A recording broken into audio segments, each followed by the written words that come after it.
Assalamualaikum warahmatullahi wabarakatuh. Selamat pagi anak-anak, bagaimana kabarnya?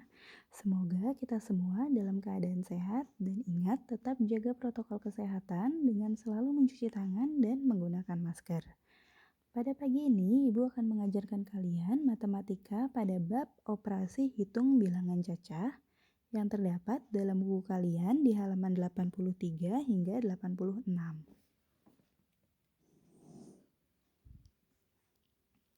Sekarang kalian lihat buku kalian di halaman 83 pada bab A mengenai sifat operasi hitung bilangan cacah, di mana terdapat 3 sifat operasi hitung pada bilangan cacah, yaitu sifat komutatif, sifat asosiatif, dan sifat distributif.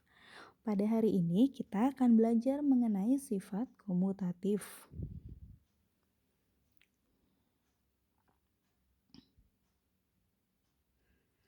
Nah, sifat komutatif.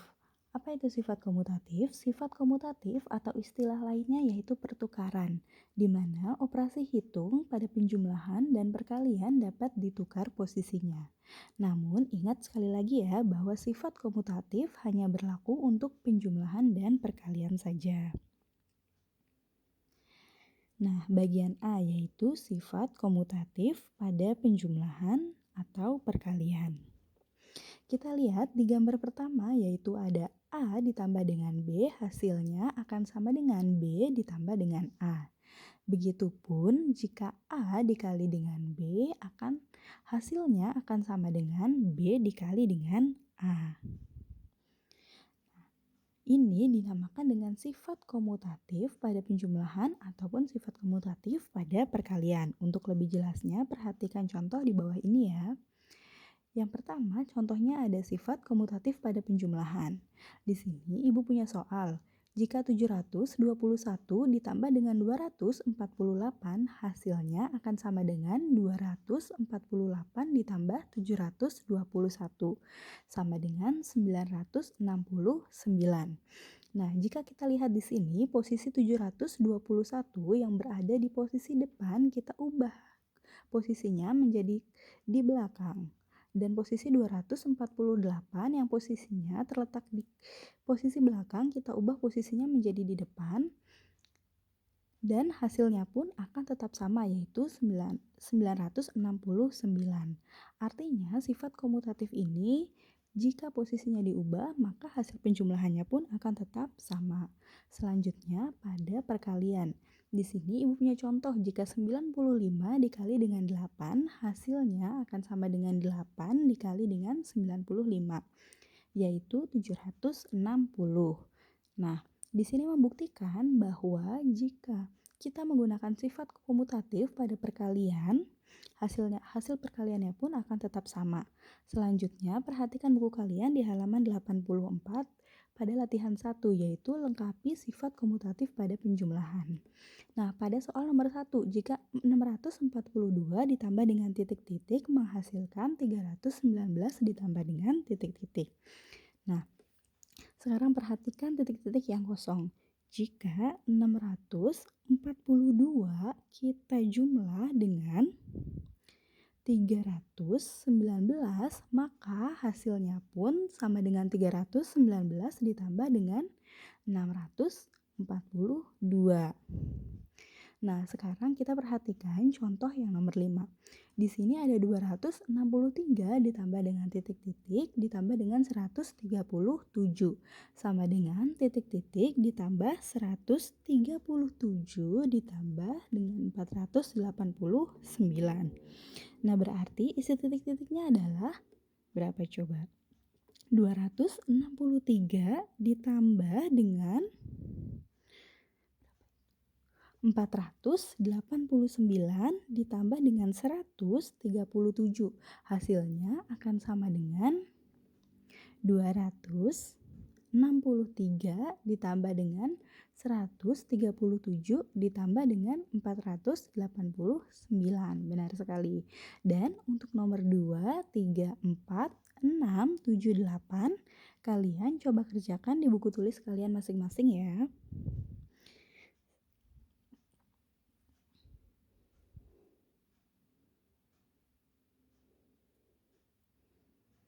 Nah, selanjutnya coba kalian lihat buku kalian di halaman 84 pada latihan 2, yaitu lengkapi sifat komutatif pada perkalian berikut. Di sini angkanya ada 12 dan 4, berarti kita punya kemungkinan cara ada 2 cara, benar? Nah, berarti cara yang pertama adalah kita bisa memisalkan 12, kita kalikan dengan 4. Atau dengan cara kedua, yaitu 12 dikali dengan 4. Atau dengan cara kedua, 4 dikali 12. Hasilnya akan sama dengan 48. Dan selanjutnya kita bisa lihat di nomor 3 di sini. Di sini angkanya ada 5, 6, dan 25. Itu artinya kita memiliki 3 kemungkinan jawaban. Kemungkinan yang pertama yaitu 5 dikali 6 dikali 25. Selanjutnya kemungkinan cara yang kedua yaitu 6 dikali 25 dikali 5. Nah, kemungkinan yang ketiga yaitu 25 dikali 6 dikali 5. Nah, ini merupakan sifat komutatif pada perkalian. Untuk nomor 2, 4, 5, 6, 7, dan 8, kalian coba kerjakan di buku tulis kalian masing-masing ya. Selanjutnya kalian lihat buku kalian di halaman 85. Bagian B yaitu menyelesaikan masalah menggunakan sifat komutatif. Bagaimana caranya? Caranya adalah kita hitung terlebih dahulu penjumlahan ataupun perkalian yang menghasilkan puluhan, ratusan, atau ribuan. Tapi ingat ya, sifat komutatif hanya berlaku untuk penjumlahan dan perkalian saja. Untuk lebih jelasnya, di sini Ibu punya contoh. Hitunglah operasi berikut.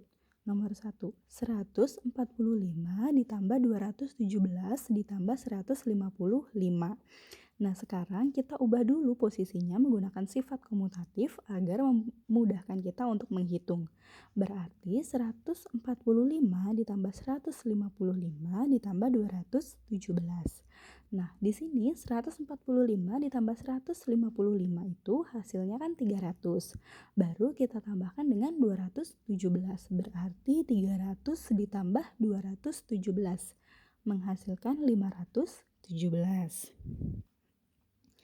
Sampai sini paham gak anak-anak? Nah, kalau tidak paham kalian bisa tanya ya ke ibu nanti. Selanjutnya, ibu akan berikan kalian contoh di nomor 2.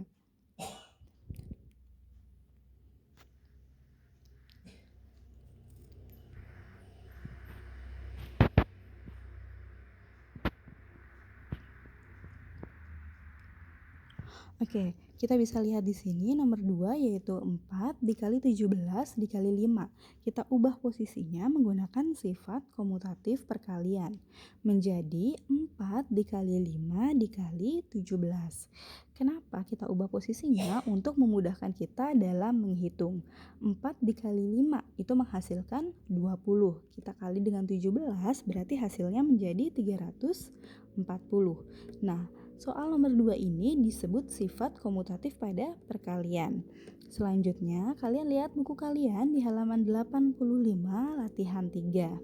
Kerjakan soal berikut menggunakan sifat komutatif. Kita lihat nomor 1, yaitu 523 ditambah 152 ditambah 277 sama dengan titik-titik ditambah 277 ditambah titik-titik. Nah, coba kira-kira titik-titik yang pertama hasilnya berapa? Nah, bagaimana cara kita mengerjakannya? Kita bisa melihat angka terakhir pada suatu bilangan. Bilangan mana yang menghasilkan puluhan atau ratusan? Berarti kita bisa menuliskan 523 ditambah 277 ditambah 152. Nah, kalau kita lihat di sini 523 ditambah 227 hasilnya itu kan 800. 800 baru kita jumlahkan dengan 152 menghasilkan 952. Maka 523 ditambah 152 ditambah 277 menghasilkan 952. Untuk soal nomor 2, 3, dan 4 coba kalian kerjakan di buku tulis kalian masing-masing.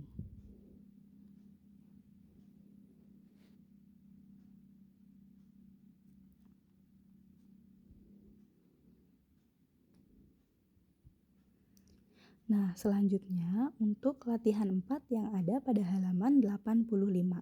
Soalnya, selesaikan soal cerita berikut menggunakan sifat komutatif. Di sini ada 2 soal cerita. Soal cerita yang pertama, seorang pedagang memiliki 523 buah duku, 49 buah mangga, dan 27 buah semangka. Berapa jumlah buah yang dimiliki pedagang tersebut? Bagaimana caranya? Ada yang tahu? Nah, caranya adalah kita bisa menjumlahkan semua buah yang dimiliki pedagang tersebut.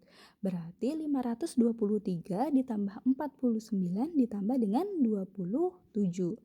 Nah, ingat untuk memudahkan kita menghitung, kita bisa menggunakan sifat komutatif atau bisa kita ubah posisinya, yaitu 523 ditambah dengan 27.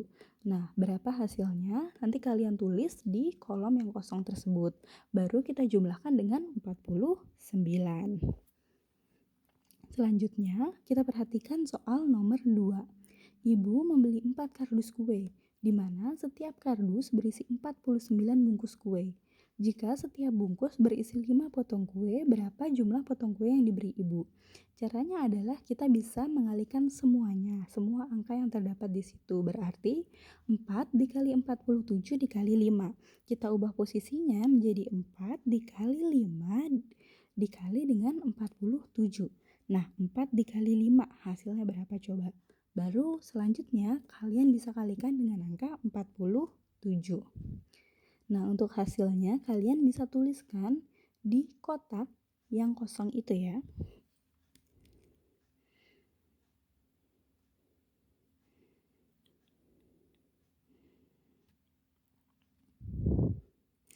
Sampai sini paham tidak anak-anak? Jika ada yang kurang paham, kalian bisa tanyakan langsung kepada ibu.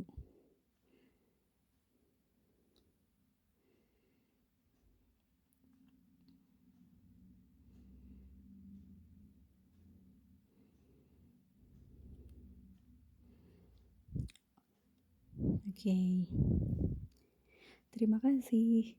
Sekian untuk pembelajaran hari ini dan jangan lupa untuk tetap jaga protokol kesehatan. Wassalamualaikum warahmatullahi wabarakatuh.